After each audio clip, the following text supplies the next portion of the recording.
நண்பர்கள் அனைவருக்கும் காலை மாலை மதிய வணக்கங்களை தெரிவித்துக் கொள்வது உங்கள் நண்பன் அருண். இன்னை வீடியோவில் நம்ம எதை பற்றி பார்க்க போகிறோம் அப்படின்னு பார்த்தீங்கன்னா, சிங்கப்பூருக்கு 2024 ஜூலை மாதத்தில் டெஸ்ட் அடித்து போகிறதுக்கு சாத்தியம் உண்டா இல்லையா, என்ன பண்ணலாம், என்னென்ன மாற்று வழிகள் இருக்குது அப்படின்ற எல்லாத்தையுமே ரொம்ப தெளிவாக டீட்டெயிலாக பார்க்க போகிறோம்.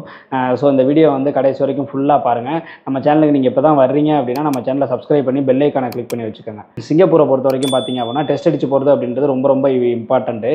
ஏன்னு கேட்டிங்க அப்படின்னா, டெஸ்ட் அடித்து போனீங்க அப்போ மற்ற பாஸில் போகிறத விட டெஸ்ட் அடித்து போகிறத பொறுத்த வரைக்கும் பார்த்தீங்கன்னா சேலரி கொஞ்சம் அதிகமாக இருக்கும், வேலையும் கொஞ்சம் நல்ல வேலையாக இருக்கும். அதே மாதிரி நீங்கள் வேறு கம்பெனிக்கு மாறுற மாதிரியான ஒரு சுச்சுவேஷன், இப்போ ஒரு வருஷம் அந்த கம்பெனியில் வேலை பார்க்குறீங்க, வேறு கம்பெனிக்கு போகிறீங்க அப்படின்னா கம்மியான அமௌண்ட் கட்டினாலே போதும். இது நீங்கள் மற்ற பாஸ்லலாம் போனீங்க அப்படின்னா வந்துட்டு பணம் வந்து அதிகமாக கட்டுற மாதிரி வரும். ஒவ்வொரு டைமும் போயில நீங்கள் புதுசாக போகிற மாதிரி தான் பணம் கட்டுற மாதிரி இருக்கும். அதனாலேயே வந்து நிறையா பேர் டெஸ்ட் அடித்து தான் போவாங்க. ஓகேங்களா? ஸோ அப்படி இருக்கிற சூழ்நிலையில் வந்து இப்போதைக்கு கடந்த சில வருடங்களாகவே பார்த்தீங்க அப்படின்னா நிறையா டெஸ்ட் சென்டரை க்ளோஸ் பண்ணிட்டாங்க. ஒரு சில டெஸ்ட் சென்டர் மட்டும்தான் ஓப்பன் பண்ணியிருக்காங்க. அவங்களும் என்ன பண்ணுறாங்க அப்படின்னு பார்த்தீங்கன்னா, கோட்டா ரொம்ப கம்மியாக தான் இருக்குது. அதனால் என்ன பண்ணுறாங்கன்னா, அட்மிஷனை போட்டு வச்சுக்கிறாங்க. கரெக்டாக அந்த வருஷ பிரகாரம் வந்து கோட்டா வர வர வந்து ஒவ்வொரு ஆளாக வந்து ட்ரைனிங் கொடுத்து டெஸ்ட் ஏற்றிக்கிட்டு இருக்காங்க, சிங்கப்பூருக்கு அனுப்பிட்டு இருக்காங்க.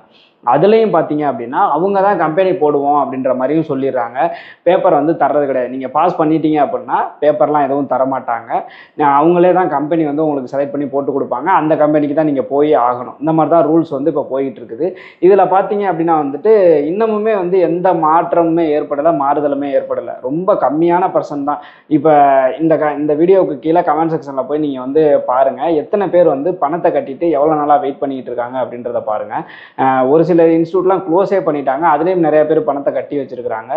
இப்போ ரன்னிங்கில் இருக்க இன்ஸ்டியூட்லேயும் வந்து அட்மிஷன் போட்டு நிறையா பேர் வெயிட் பண்ணிட்டு இருக்காங்க. ஸோ இந்த சூழ்நிலை தான் இப்போ வரைக்குமே நீடிச்சுக்கிட்டு இருக்கு. ரைட்டு, ஓகே, இப்படி இருக்குது, நான் சிங்கப்பூரில் போயிட்டு நான் டெஸ்ட் அடிச்சுக்கிறேன் அப்படின்ற மாதிரி வந்து நிறையா பேர் வந்துட்டு மற்ற பாஸில் போயிட்டு அங்கே டெஸ்ட் அடிச்சுட்டு இருந்தாங்க. அதுக்கும் செக் வச்சுட்டாங்க. என்ன பண்ணாங்க அப்படின்னு கேட்டிங்கன்னா, சிங்கப்பூரில் வந்துட்டு நிறையா பேர் இதை தான் ஃபாலோ பண்ணிகிட்டு இருந்தாங்க. அதாவது சிங்கப்பூரில் சிப்யார்ட் பர்மிட்லேயோ மெரின் பர்மிட்லேயோ போயிடுறது. அங்கே போயிட்டு நீங்கள் வந்து டெஸ்ட்டுக்கு அட்மிஷன் போட்டிங்க அப்படின்னா அங்கே டெஸ்ட் அடிக்கிறது ரொம்ப ஈஸி. அதிகபட்சம் 3 நாளில் நீங்கள் மெயின் டெஸ்ட் ஏறிடலாம். ஓகேங்களா?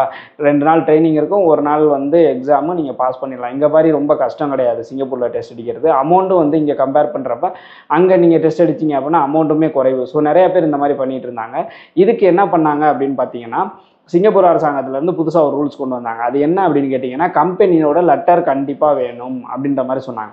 ஸோ இப்போ நீங்கள் சிப்யார்ட் பர்மிட்லையோ இல்லை மெரின் பர்மிட்லையோ நீங்கள் போகிறீங்க அப்படின்ற பட்சத்தில் அங்கே என்ன ஆகும் அப்படின்னு கேட்டிங்கன்னா, உங்களுக்கு வந்துட்டு இப்போ இந்த கம்பெனியில் வந்து உங்களை சேர்த்துக்கிறாங்கன்னு வச்சுக்கோங்களேன், அவங்களுக்கு வந்து டெஸ்ட் அடித்த பர்சன் தேவையில்லை. அப்படி இருக்கப்போ கண்டிப்பாக வந்து அந்த கம்பெனி வந்து லெட்டர் கொடுக்காது.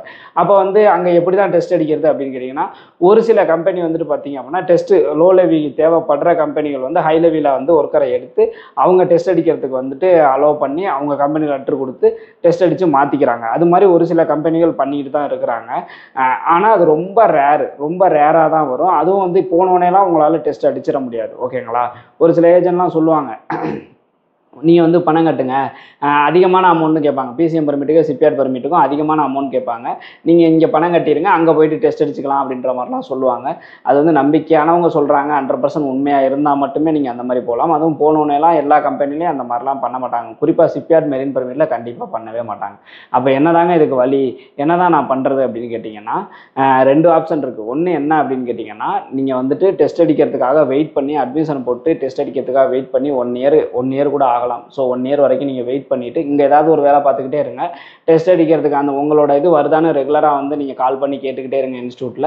அப்படி உங்களோட லைன் வர்றப்ப நீங்கள் கரெக்டாக போயிருங்க. அந்த டைமில் போயிட்டு பணத்தை கட்டி நீங்கள் டெஸ்ட் அடிச்சுட்டு அவங்க போடுற கம்பெனிக்கே போயிடலாம். ஓகேங்களா? இது ஒரு வழி. இன்னொரு வழி என்ன அப்படின்னு கேட்டிங்கன்னா, நீங்கள் வேறு பர்மிட்டில் போகிறது தான் வழி. வேறு வழியே இல்லை. உங்கள் குவாலிஃபிகேஷனுக்கு தகுந்த வேலைக்கோ இல்லை வேறு பர்மிட்லேயோ நீங்கள் சிங்கப்பூர் போயிடலாம். சிங்கப்பூர் போயிட்டு அங்கே போயிட்டு வேறு ஏதாவது கோர்ஸ் பண்ணி உங்களை நீங்கள் டெவலப் பண்ணிக்கலாம். ஒரு உதாரணத்துக்கு நான் சொல்கிறேன். இப்போ நீங்கள் வந்து சிப்யார்ட் பர்மிட்டோ இல்லை மெரின் பர்மிட்டோ இல்லை பிசிஎம் பர்மிட்லையோ நீங்கள் போகிறீங்கன்னு வச்சுக்கோங்களேன் சிங்கப்பூருக்கு. அதுலேயுமே வந்துட்டு சிங்கப்பூர் டெஸ்ட் அடித்தவங்கள விட அதிக சேலரி வாங்குறவங்க அந்த பர்மிட்லேயுமே இருக்கிறாங்க. ஒரு உதாரணத்துக்கு இப்போ நீங்கள் டெஸ்ட் அடித்து போகிறீங்க அப்படின்னா மாதம் ஒரு 50 ரூபா 60 ரூபா சம்பாதிக்கலாம் அப்படின்னா அதே சம்பளத்தை பிசிஎம் பர்மிட்டில் இருக்கவங்களும் சம்பாரிச்சுக்கிட்டு தான் இருக்கிறாங்க. ஓகேங்களா? எப்படின்னு கேட்டிங்கன்னா, அதில் வந்து ஏதாவது கோர்ஸ் முடிக்கிறது, அந்த கோர்ஸ் ரிலேட்டடாக இப்போ ஒரு உதாரணத்துக்கு நீங்கள் ஜென்ரல் ஒர்க்கராக போகிறீங்க.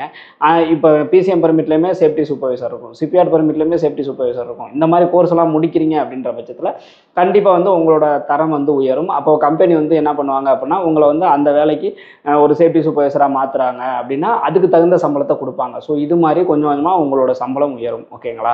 ஸோ இதுதான் வழி, வேறு வழி இப்போதைக்கு கிடையாது. அப்படி ஏதாவது தகவல் வந்துச்சுனாலும் கண்டிப்பாக நான் சொல்கிறேன். ஓகேங்களா?